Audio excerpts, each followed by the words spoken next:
Hello everyone, कैसे हैं आप सब लोग। तो आज की वीडियो में हम जानेंगे कि हाइमन क्या होता है, वर्जिनिटी क्या होती है, फेक वर्जिनिटी क्या होती है और जो हाइमन के कैप्सूल्स होते हैं जिससे ब्लीडिंग होती है उसके बारे में, और मैरिज के बाद ऐसे क्या चेंजेस आती है एक फ़ीमेल की बॉडी में, सारी चीज़ें जानेंगे। देखिए, मुझे मेरी जल्दी ही एक सब्सक्राइबर का मेल आया हुआ था। उन्होंने ये बात पूछी हुई थी कि उनकी जल्दी शादी होने वाली थी कि मैं शादी के बाद एक लड़की के अंदर क्या क्या चेंजेस आते हैं, और उनकी ये बात जानने में कोई प्रॉब्लम नहीं है, कोई हर्ज नहीं है, क्योंकि ये बातें सेक्स एजुकेशन से रिलेटेड है। इसलिए आपको भी और आपके साथ जितने भी लोग हैं उन्हें सेक्स एजुकेशन के बारे में पता होना चाहिए, क्योंकि मुझे ये बात समझ में नहीं आती लोग सेक्स एजुकेशन को इतना हवा क्यों बना के रखते हैं। क्योंकि ये राइट है हमारा हमारा इस बात को जानने का हक है, क्योंकि ये हमारी बॉडी से रिलेटेड है और बॉडी में क्या क्या होते हैं, क्या क्या चीज़ें होती हैं, वो सब चीज़ें जानने का हमारा हक है। इसीलिए आज की वीडियो में हम गर्ल्स टॉक्स के बारे में बात करने वाले हैं, जिसके बारे में बहुत ही कम लोग बात करते हैं और ज़्यादातर लोग तो इस बारे में बात करना पसंद भी नहीं करते हैं। और बहुत सारे लोग हैं जिनकी जल्दी ही शादी होने वाली रहती है, शादी हो चुकी रहती है, उन्हें भी बहुत सारी इन्फॉर्मेशन नहीं रहती है। वो यहाँ वहाँ से इन्फॉर्मेशन जमा करते रहते हैं, कभी फ्रेंड से, कभी रिलेटिव से, और पूरी इन्फॉर्मेशन नहीं मिलती है तो कुछ लोग उन्हें शर्म की वजह से भी नहीं बता पाते हैं। इसलिए आज की इस वीडियो में हम डिटेल इन्फॉर्मेशन लेंगे। तो सबसे पहले जानना ये ज़रूरी होता है कि हाइमन क्या होता है। हाइमन एक मतलब वजाइना के ऊपर एक लेयर है, एक टिश्यू है जो वजाइना के ऊपर के हिस्से पर होती है। एक सॉफ्ट टिश्यू जैसा, एकदम पेपर जैसा थिन लेयर होती है। इसे नॉर्मली आप मिरर में नहीं देख सकते हैं। ये जो वजाइन ये जो वजाइना है वो शादी के बाद थोड़ी सी स्ट्रेच होती है। उसी के साथ फिज़िकल बॉडी में भी काफ़ी कुछ चेंजेस आते हैं, जैसे कि ब्रेस्ट का इन्लार्जमेंट होता है।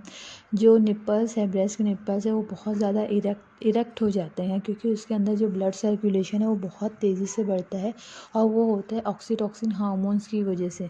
तो जितने ज़्यादा हार्मोन्स बढ़ते हैं उसकी वजह से ब्रेस्ट की साइज़ भी बढ़ती है, और साथ साथ जो निप्पल्स है वो धीरे धीरे करके इरेक्ट होने लगते हैं। और साथ में आपके प्राइवेट हिस्से की जो सर्कुलेशन है वो धीरे धीरे बढ़ने लगते हैं।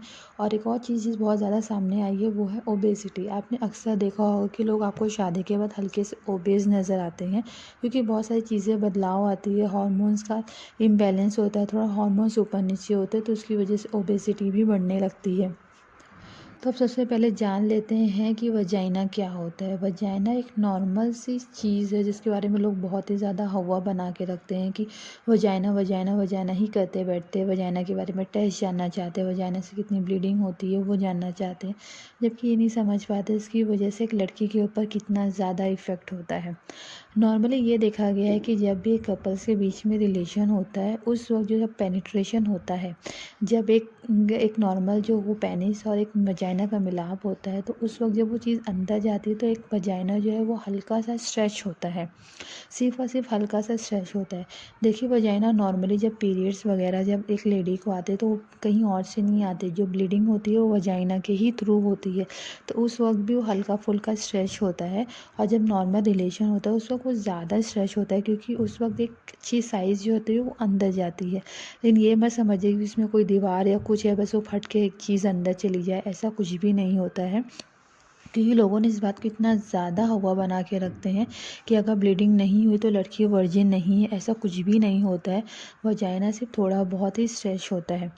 इसके पीछे बहुत सारे रीज़न्स ये है कि बहुत सारी लड़कियां वो जिम करती हैं, बहुत सारी जिम्नास्टिक्स भी रहती हैं, बहुत सारे स्ट्रेच करते हैं, या फिर वो अलग अलग मेडिसिन ली जाती है। किसी को मेडिकल कुछ इश्यू रहता है, जैसे पीसीओडी वगैरह प्रॉब्लम होते हैं, या बॉडी में कहीं स्वेलिंग होती है, या प्राइवेट पार्ट में कहीं स्वेलिंग होती है, या बहुत सारा वॉकिंग होती है, या फिज़िकल एक्सरसाइज बहुत होती है। बहुत सारी लड़कियां बहुत ज़्यादा साइकिल वगैरह भी चलाती हैं, तो उस वक्त भी जो वजाइना है वो नॉर्मल से ज़्यादा स्ट्रेच हो जाती है। तो इसीलिए आपको रिलेशन के टाइम पे ब्लीडिंग हो या ना हो ये बिल्कुल भी ज़रूरी नहीं है। किसी किसी को ब्लीडिंग होती, किसी किसी को नहीं होती है, क्योंकि हम इसका एग्जैक्ट मेजरमेंट नहीं है कि कितनी ब्लीडिंग होती है कितनी नहीं होती है। तो होप सो आपको यहाँ तक के समझ गया होगा कि वजाइना की जो वर्जिनिटी चेक करने का कोई भी नॉर्मल प्रोसीजर या कोई भी मेजरमेंट नहीं होता है।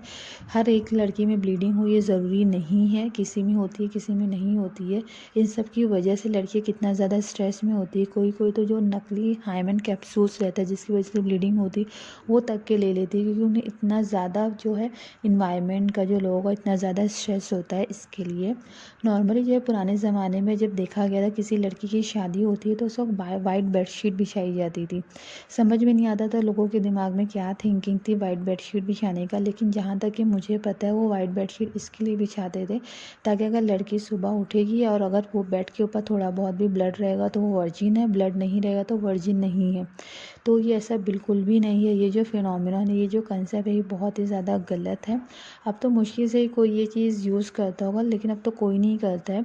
लेकिन जो बेड के ऊपर ब्लीडिंग देखने का ये था, अब ये एकदम प्रोसीजर ख़त्म हो चुका है। लेकिन अगर कोई आपसे ये चीज़ करवा रहा है तो ये बहुत ज़्यादा गलत है, क्योंकि एक लड़की की वर्जिनिटी चेक करने के लिए कोई भी प्रॉपर मेजरमेंट नहीं है और ये कोई नहीं बोल सकता कि ये लड़की वर्जिन है कि नहीं है, क्योंकि आज के टाइम में इतनी ज़्यादा फिजिकल एक्टिविटी होने की वजह से जो हाइमन है, जो वर्जिन है, वो नॉर्मली जो है स्ट्रेच हो जाता है ज़रूरत से ज़्यादा। और आपने कई बार देखा होगा कि जो फीमेल ऑर्गेज़म है वो लेट होता है as compare to male orgasm से, इसलिए क्योंकि जब मेल ऑर्गेज़म से होता है तो उनका जो बस एक डिस्चार्जेस बाहर आ जाता है और उनका ऑर्गेज़म हो जाता है।